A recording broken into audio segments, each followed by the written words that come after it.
Dans ce segment, nous allons voir les différentes fonctions de cotation disponibles dans AutoCAD. Donc, les fonctions de cotation sont disponibles à deux endroits principalement. Donc, dans l'onglet Début, le groupe de fonctions Annotation regroupe plusieurs commandes. Et de façon encore plus complète, dans l'onglet Annoter, groupe de fonctions Cote. Donc, on va travailler avec ça aujourd'hui, puisque c'est ici qu'on retrouve le plus de fonctions. D'abord, la première chose à faire quand on travaille avec la cotation d'AutoCAD, c'est de choisir le style. Ici, dans le gabarit de l'école du meuble, il y a déjà plusieurs styles pré-paramétrés. Nous allons travailler avec le style NME, qui est un style non annotatif. Les cotes annotatives vont être vues dans une prochaine capsule. Donc, avec les cotes standards, non annotatives, on choisit ce style-là, NME, et ensuite on choisit le calque sur lequel on veut travailler. Donc, moi, je veux travailler sur le calque cote pour la démonstration. Et ensuite, on choisit les fonctions de cotation qu'on veut utiliser. Donc, la première, qui est probablement la plus utilisée, serait la cote linéaire, qui est très simple d'utilisation. Donc, je choisis ma fonction et je sélectionne 2 points. Et AutoCAD me positionne une cote donnant la dimension de ce segment-là. Encore plus simple d'utilisation, je peux cliquer encore sur ma commande et au lieu de cliquer sur les 2 points, les 2 extrémités de mon segment, je vais faire clic de droit de ma souris ou barre d'espacement ou Enter, c'est la même chose, et je sélectionne ma ligne. Donc, on a encore plus de rapidité à travailler comme ça, donc je peux choisir ma cote, barre d'espacement et choisir mon segment. Maintenant qu'on a positionné une cote comme ça, donc le visuel de cette cote-là, donc la grosseur du texte, le style du texte, la grosseur des flèches ou des barres obliques sont paramétrés dans le style de cote. Ces paramètres-là vont être vus dans une autre capsule. Par contre, quand on applique la cote, on peut quand même éditer certains de ces paramètres-là. Évidemment, comme dans tout objet dans AutoCAD, si je sélectionne l'objet, qui ici est une cotation, j'ai accès à mes propriétés. Donc, il suffit de faire afficher la barre de propriété en tapant propriété au clavier si ce n'est pas déjà fait. Et là, je peux influencer différents paramètres qu'il y a ici. Et de façon plus simple et plus rapide, je peux aussi sélectionner ma cote et je peux déplacer mon texte à l'endroit voulu. Je peux sélectionner, encore une fois, mes petits points d'attache et changer la position de ma cote. Et je peux aussi, par exemple, aller sélectionner un autre point d'attache. Donc, on peut très facilement modifier l'apparence de notre cote au besoin. Je peux aussi double-cliquer sur le texte et en double-cliquant, j'ai accès à un nouveau menu dans ma barre en haut qui réfère à du formatage de texte. Donc, je peux changer la couleur, le style, je peux appliquer un texte en gras, oblique. Je pourrais changer la couleur du texte, le mettre en rouge. Et aussi, toujours en double-cliquant dessus, je peux ajouter des informations. Donc, je pourrais, par exemple, dire que ici, le 100, ce serait une cote maximum. Je pourrais aussi ajouter avant un symbole. Les symboles sont disponibles ici, donc je pourrais ajouter un plus ou moins si je n'ai pas besoin d'avoir une cote précise, donc pour l'ajustement d'un feller, par exemple.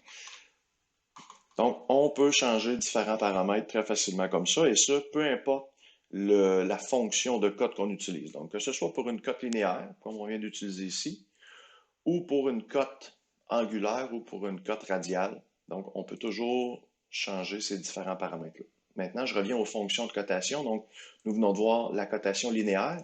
La cotation linéaire va toujours me donner une distance en X ou en Y. Donc, je ne suis pas capable d'avoir, dans une ligne qui est oblique comme ça, je ne suis pas capable d'avoir la longueur de la ligne. Je vais toujours avoir la distance en X ou en Y. Pour avoir la longueur de ma ligne, je vais utiliser plutôt la cote alignée. Donc, même chose, je peux sélectionner 2 points ou je peux sélectionner le segment directement. Et encore une fois, je peux éditer la cote de différentes façons. Donc, la cote alignée me donne vraiment la possibilité d'aller chercher des dimensions qui sont en angle. Donc, c'est une autre fonction très utilisée. Maintenant, nous avons la cote angulaire ici, qui va me donner évidemment l'angle entre des segments ou entre un segment et un axe X ou Y. Donc ici, tiens, je vais mettre une cote de 150 degrés. Encore une fois, je peux sélectionner la cote et l'éditer de certaines façons. La cote pour la longueur d'arc, donc si je veux connaître la longueur de cette ligne courbe-là, donc c'est comme si c'était une corde que j'étirais à plat sur une table. Donc je sélectionne ma cote et voilà, Tocal m'ajoute le petit symbole d'arc. Donc je sais que cette ligne courbe-là a 132 mm de long. Je suis ici dans un dessin qui est en métrique. Les cotes radiales, donc les cotes radiales, c'est soit une cote de rayon, soit une cote de diamètre. Donc, très simple d'utilisation, les deux s'utilisent de la même façon. Si je veux coter mon rayon, je vais positionner ma cote comme ça. Si je veux coter un diamètre, même chose, je sélectionne mon cercle et je peux relocaliser mon texte et ma ligne de cote en la sélectionnant. De ce code raccourci, très peu utilisé, je m'y attarde même pas. Ce qui est très utilisé par contre, ou en tout cas, moi je l'utilise beaucoup, la cote superposée. Je vous explique pourquoi je l'utilise. Ça peut être utilisé pour deux choses. On va prendre ici l'exemple d'une patte tournée. Donc, la cote superposée va toujours me donner l'information en X et en Y par rapport à l'origine de mon dessin. Donc, je vais sélectionner ça ici, mais je vais prendre un point comme ça. J'ai 664,5. 664,5, c'est quoi cette mesure-là? C'est la distance que j'ai en Y, donc la hauteur, par rapport à l'origine. Mon dessin actuellement à l'origine est ici. Bon, ça ne me donne pas grand-chose dans ce cas-ci.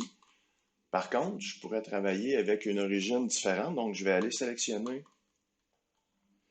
mon SCU, donc mon système de coordonnées utilisateur. Je le sélectionne, je clique de droit et je vais aller sélectionner origine. Ça va me permettre de le repositionner. Ici, je vais le repositionner, tiens, sur le coin, comme ça, de ma page. Maintenant que ça c'est fait, je peux sélectionner code superposé et je peux sélectionner différents points comme ça et je peux donner la dimension par rapport à mon origine. C'est une façon qui peut être très intéressante et très rapide pour coter. Ça facilite, ou en fait, ça allège le dessin, donc ça facilite parfois la lecture.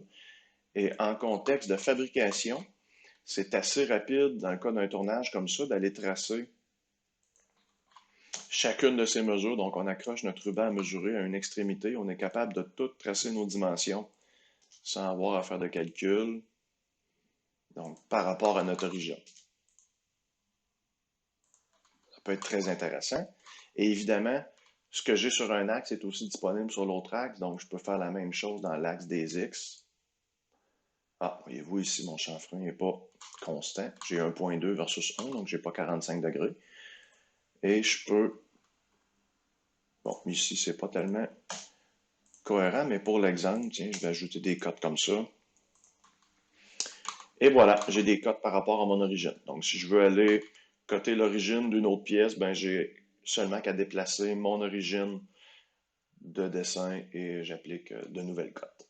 Et évidemment, ces cotes-là sont aussi éditables, donc je peux les déplacer et la dimension va s'ajuster. Ça peut être intéressant comme ça. Un autre petit exemple, supposons qu'on a un grand dessus à découper dans une feuille de, on va dire une feuille de 4 par 8. Donc, je vais dessiner, je ne m'y attendrai pas aux dimensions. Supposons que j'ai un grand panneau et que j'ai un dessus de comptoir à aller découper. Un dessus de comptoir quelconque. Tiens, je vais faire ça comme ça. Et je vais me tracer un arc ici. Tiens, avec une forme spéciale. Et je vais retracer une ligne comme ça. Tiens, supposons que j'ai une grande pièce comme ça à tracer. Je vais positionner mon origine, donc clic de droit, origine, je vais le positionner sur ma feuille. Tiens, je vais positionner ma pièce directement sur le coin. Comme ça. Ça ici, je vais positionner ça en pointillé. Et voilà, donc mon origine est positionnée sur le coin. Je vais retourner chercher les cotes superposées. Les cotes sont tout petites, c'est normal, j'ai un grand panneau. Je vais les grossir, je vais utiliser la commande Zimscale, et je vais mettre un rapport de 10, donc elles vont être 10 fois plus grosses. Je recommence. Je mets mes cotes superposées.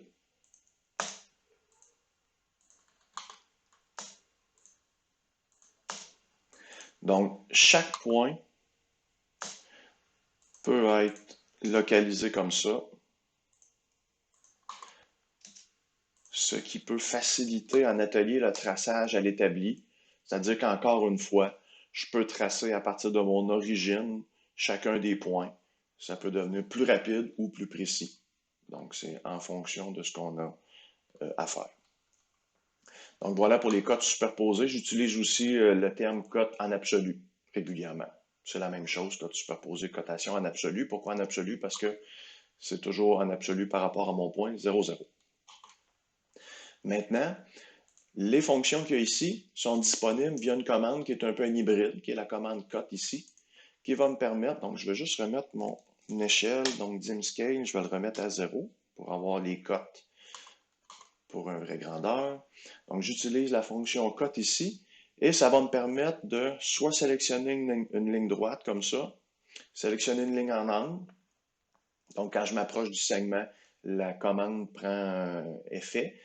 Et si je m'approche d'un cercle, elle va m'offrir le diamètre. Probablement qu'ici, elle va m'offrir le rayon. Donc, c'est une espèce d'hybride que moi, j'utilise pas souvent. Je préfère utiliser les commandes qui sont directement attachées à la fonction que je veux utiliser. Ensuite de ça, il y a différentes possibilités. Ah, il y a la cotation rapide que j'utilise jamais aussi, qui est une façon de sélectionner différents objets. Et AutoCAD va me proposer une série de cotes en fonction des objets qui sont sélectionnés. Ça donne jamais ce que j'ai envie que ça donne, donc j'utilise pas ça. Vous verrez si ça vous intéresse personnellement. Et je reviens à mon exemple de la patte. Donc, ce qui est très utilisé dans AutoCAD, c'est les cotes en continu ou les cotes avec la ligne de base. Donc, l'exemple que j'ai donné tantôt pour les dimensions de la patte, je peux aussi utiliser donc, une cote linéaire comme ça. Et si je veux coter plusieurs dimensions, donc les cotes en continu vont toujours me donner des dimensions par rapport à la cote précédente. Donc, la dimension entre ces deux points-là, entre ces deux points-là, entre ces deux points-là, ainsi de suite. Et ce que ça fait, c'est qu'AutoCAD automatiquement aligne les cotes. Donc, ça évite que j'ai des cotes qui sont positionnées comme ça, ce qu'on voudrait absolument pas voir en dessin technique. Des cotes, on aligne ça, comme ça. Et dans cette fonction-là, supposons que je viens de positionner une cote à cet endroit-là, ou tiens, je vais coter comme ça, et que je sélectionne la cote en continu parce que je voudrais finalement continuer les cotes qu'il y a ici. Donc, si je sélectionne la cote en continu, par défaut, AutoCAD va partir du dernier point que j'ai positionné, donc c'était ce point-là ici. Sinon, je peux aller cliquer sur Sélectionner pour choisir une autre ligne. Donc, si je clique sur cette ligne-là, on repart de cette ligne-là et on continue à positionner les cotes. Pour faire attention, des fois, sans s'en rendre compte, AutoCAD pourrait sélectionner cette ligne-là. Donc, si par exemple, ici, dans ma cotation, j'ai positionné une cote comme ça, et tiens, j'ai décidé que je veux continuer à ajouter des cotes par en haut, je sélectionne Continuer. Ça me donne l'impression que je pars d'ici, mais en réalité, AutoCAD est parti du point ici, puisque c'est le dernier que j'ai positionné. Donc, ça peut occasionner des erreurs. Donc, mon 70 ne s'accroche pas ici, mais il s'accroche ici. Et une fois sur papier, il n'y a pas façon de le savoir. C'est très, très subtil. Maintenant, ici, il y a la cotation à partir de la ligne de base. Donc, j'ai une première cote qui a été positionnée ici. Je voudrais avoir le même effet que pour ma cotation en absolu ou mes cotes superposées ici. Donc, je voudrais avoir la distance, mais toujours à partir de mon origine. Donc, je vais recommencer. Je vais me positionner une nouvelle cote linéaire, comme ça. C'est important aussi, quand on positionne une cote linéaire, de ne pas, par exemple, cliquer de cette façon-ci. Ce qui fait que la distance entre ma ligne d'attache et mon point ne sera pas la même ici que là. Alors que ce qu'on va avoir, c'est toujours la même distance et une autre norme de dessin technique. Donc, on va vraiment sélectionner les deux points, comme ça. Maintenant, je vais sélectionner ligne de base et regardez, AutoCAD part cette fois-ci à partir de mon origine. Donc là, je vais pouvoir appliquer des cotes comme ça. Oups, ici, je n'ai pas sélectionné mon point, c'est pas grave, je vais aller le rattacher plus tard. Donc, je sélectionne différents points comme ça. Et AutoCAD me donne une série de cotes. Là, je vais tout de suite, pendant que j'y pense, sélectionner ma cote, son point de base, et je vais le positionner ici comme ça. Maintenant, AutoCAD, c'est ça, par défaut, me met des cotes qui sont beaucoup trop rapprochées. Je voudrais les distancer. Qu'est-ce que je peux faire? Je peux sélectionner, ajuster l'espacement, qui est la commande ici. Donc, je sélectionne cette cote-là, et là, j'écoute les consignes d'AutoCAD. Donc, sélectionner la cote de base. Quelle était ma cote de base? C'était celle-là ici. Donc, la première que j'ai mis. Ah non, tiens, je vais vous le faire en exemple. Je vais sélectionner celle-là, vous allez voir qu'est-ce que ça fait. Donc, je sélectionne ça ici. Il me dit sélectionner les cotes à espacer. Donc, c'est toutes les cotes qu'il y a ici. Entre une valeur, moi, je vais cliquer sur Auto. Donc, il repositionne les cotes pour que l'espacement soit bien. Par contre, étant donné que c'était cette cote-là qui était choisie comme cote de base, il l'a gardé fixe et il a repositionné les cotes qui étaient à l'intérieur de celle-ci. Donc, c'est pas ce qu'on veut. Je vais faire des retours en arrière. Je vais réeffectuer ma commande. Donc, je vais sélectionner ma cote de base, mais là, je vais prendre ma première cote ici. Oups. Je sélectionne ma cote. Sélectionner les cotes à repositionner, c'est ceux-là. Je vais y aller automatique. Donc, AutoCAD va repositionner les cotes en fonction du texte des cotes. Donc, ça peut être très intéressant. Ça donne un petit peu la même chose que ici, que de ce côté-là. Par contre, beaucoup plus simple à lire ici, beaucoup plus léger. C'est deux bonnes façons qu'on peut utiliser. Maintenant, dans les fonctions de cotation, qu'est-ce qu'il y a d'autre? Il y a ici la coupure. Tiens, je vais prendre cette cote-là ici. Je vais prendre une cote que je vais... Donc, en temps normal, je ne voudrais pas avoir ça. On ne veut pas que les cotes se croisent comme ça. Par contre, pour l'exemple, je le fais. Ici, je vais faire la commande coupure et je vais sélectionner donc la cote à laquelle je vais ajouter une coupure. Et ensuite de ça, je vais sélectionner l'objet auquel appliquer une coupure. Donc, je vais prendre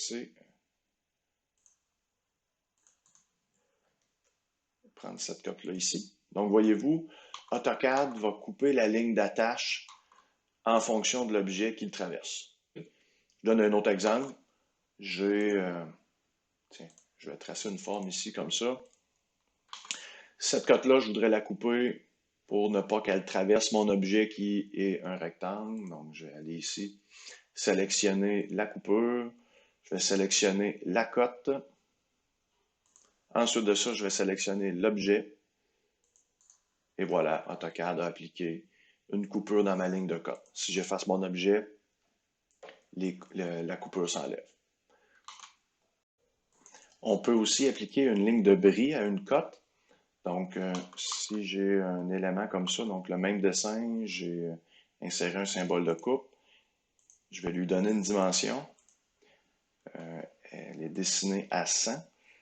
Je vais plutôt la positionner à 200. Donc, ma coupe devrait être brisée puisque j'ai brisé mon objet. Donc, j'insère une ligne en sélectionnant mon objet, en sélectionnant l'endroit et AutoCAD me positionne une ligne de bris. J'utilise rarement cette fonction-là, mais elle existe aussi, donc je pourrais réutiliser la même fonction pour supprimer ma ligne de bris. Ici, il y a toujours la possibilité d'ajouter un symbole. J'utilise très rarement ça aussi, mais supposons qu'on veut inspecter une pièce sur deux. On pourrait demander à AutoCAD d'ajouter un symbole ici de cote d'inspection, par exemple. Donc, je dois sélectionner une cote, prendre celle-là, faire OK. Et AutoCAD ajoute un petit symbole ici, donc pour dire qu'on inspecte aux 50 pièces, par exemple, ou je pense que je peux aussi...